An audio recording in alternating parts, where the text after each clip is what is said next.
વલસાડમાં નિર્માણાધીન બ્રિજનું સ્ટ્રક્ચર તૂટ્યું, 5 શ્રમિકો ઇજાગ્રસ્ત, ક્રેન વડે કાટમાળ હટાવવાની કામગીરી ચાલુ, ફાયર વિભાગ પોલીસ કાફલો ઘટના સ્થળે। વલસાડ શહેરના કૈલાસ રોડ ઉપર બ્રિજના પર નવનિર્માણની કામગીરી દરમિયાન બાંધેલી પાલનું બાંબુનું સ્ટ્રક્ચર તૂટી પડ્યું હોવાની ઘટના સામે આવી છે। આ દુર્ઘટનામાં 5 શ્રમિકોને ગંભીર ઇજાઓ પહોંચતા તેમને સારવાર અર્થે ખસેડવામાં આવ્યા છે। 5 શ્રમિકોનું રેસ્ક્યુ કરી સારવાર અર્થે ખસેડાયેલા કૈલાસ રોડ ઉપર આવેલા ઔરંગા નદી પરના નિર્માણાધીન બ્રિજની કામગીરી દરમિયાન આજે 9 વાગ્યાના અરસામાં 2 પિલર વચ્ચેના ભાગે બ્રિજ બનાવવામાં બાંધેલી પલાણ અચાનક તૂટી પડતા કામ કરતા 5 જેટલા શ્રમિકોને ઇજા પહોંચી છે। ઘટનાને પગલે ફાયર વિભાગ અને પોલીસ કાફલો ઘટના સ્થળે પહોંચ્યો છે। ફાયર વિભાગે 5 શ્રમિકોનું રેસ્ક્યુ કરીને સારવાર અર્થે હોસ્પિટલ ખસેડ્યો છે। હાલ ક્રેન વડે કાટમાળ હટાવવાની કામગીરી થઈ રહી છે। ઇજાગ્રસ્ત 5 શ્રમિકોની તબિયત સારી છે।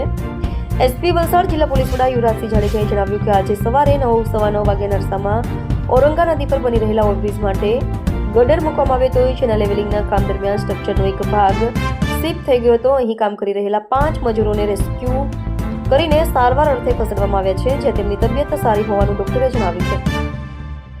દુર્ઘટના કેમ ઘટી તે અંગે વિગતવાર તપાસ કરાશે। પોલીસ વડાએ વધુમાં જણાવ્યું કે હાલ ઘટના અંગે જાણવાજોગ ફરિયાદ લેવાની તજવીજ ચાલુ છે, જે બાદ આ દુર્ઘટના કેમ ઘટી તે અંગે વિગતવાર તપાસ હાથ ધરવામાં આવશે। અત્યારે કાટમાળ હટાવવાની કામગીરી ચાલુ છે, જ્યારે અહીંનો ટ્રાફિક પણ ડાયવર્ટ કરવામાં આવ્યો છે, જેથી અન્ય રાહદારીઓને હાલાકી ઊભી ન થાય।